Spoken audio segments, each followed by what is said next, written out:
Good morning. I'd like to take just a few minutes to speak to the congregation at Second Baptist Church.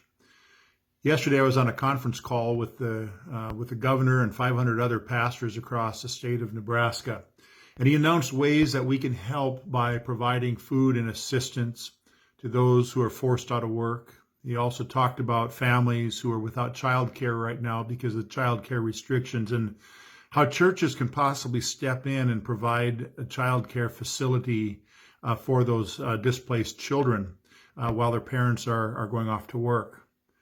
The governor also announced yesterday afternoon, that the 10-person guideline that of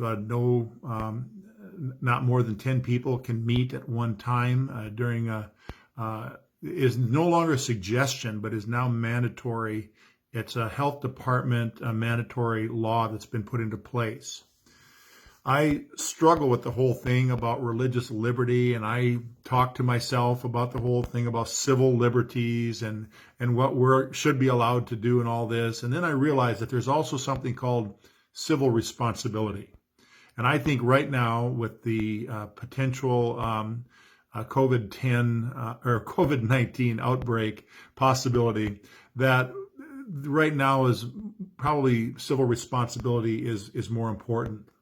As a Christian leader, I don't want to be responsible for spreading a virus that could potentially kill hundreds and thousands of people. That would not only be irresponsible, but I think it would be immoral. And so here we are. We're in a new uncharted territory.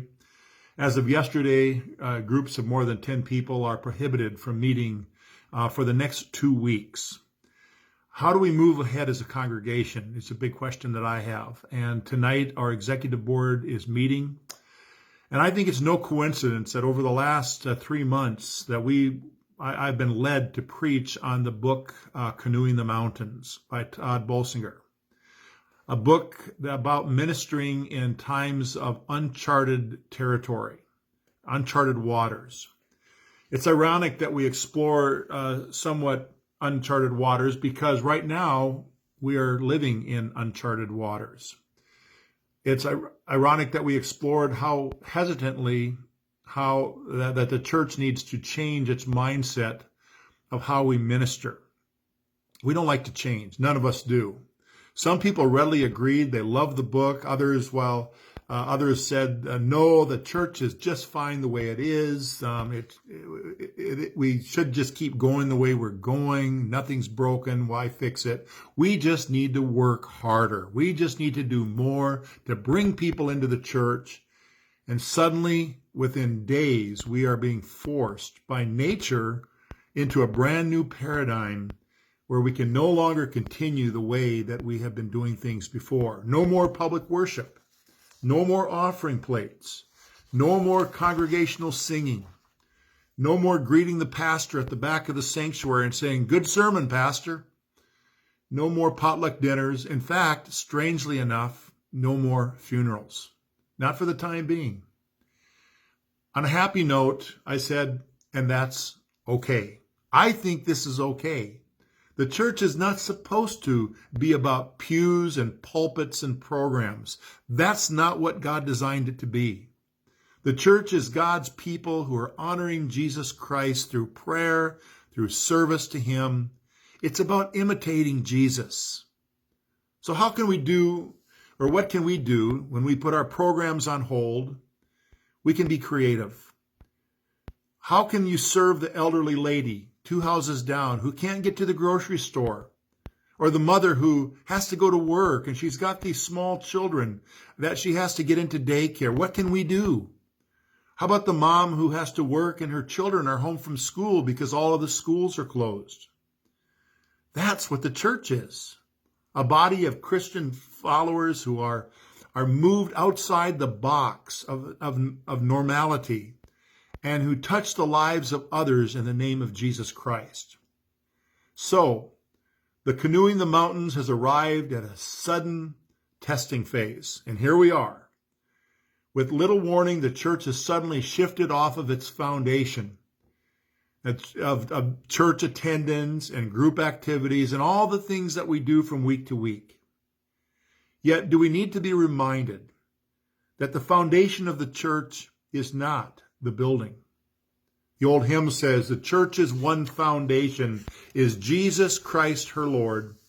She is his new creation by water and the word. From heaven he came and sought her to be his holy bride. With his own blood he bought her, and for her life he died. During this time of unprecedented separation and anxiety, I want to ask you to do a couple of things for me if you would. First of all, don't waste time. Allow this time to be a time of spiritual renewal and rest. You know, I've had people say to me over the last few weeks that being Lent right now and our preparation for the Easter season, I've heard people say to me, you know, Pastor, I do my best, but my life is so hectic, it's so filled with activities that it's just hard to really focus. I've got too many things going on in my life to really spend time reflecting upon Christ and his redemption. Well, guess what? All of that's changed for most people. Now you have time to reflect, you have time to grow, maybe even write down your reflections that you're going through right now, because things are going to go back to normal. You're going to be right back to normal where you're going to forget about all of this. Wouldn't it be neat to go back and read some of the things that you experience now and how you were feeling and how Jesus made a special impression upon you during this time? Now, second thing I'd like you to do is to keep in touch with me by email or Facebook.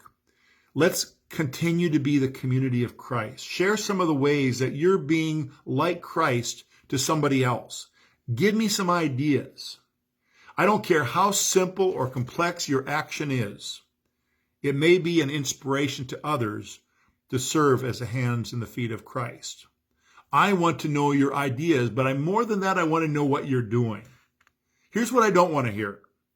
Pastors hear this all the time, and it makes us very weary.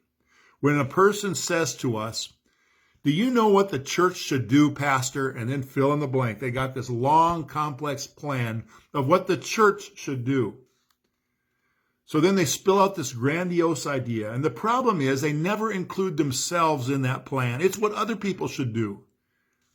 What I want to hear, Pastor, I have an idea and I want to be part of it.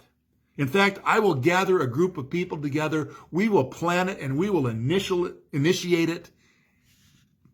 Pastors don't need ideas as much as pastors need committed followers, committed people who are involved and they have buy-in to whatever they're suggesting.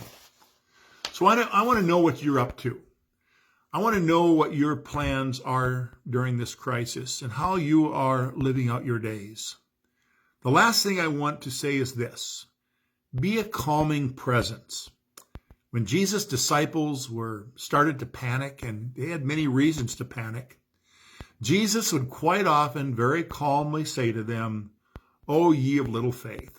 And I can hear the tone of his voice, just saying, just settle down. It's going to be okay. This is not a time for panic right now. Imagining the worst case scenarios and all that, that's really not what people of faith ought to be doing.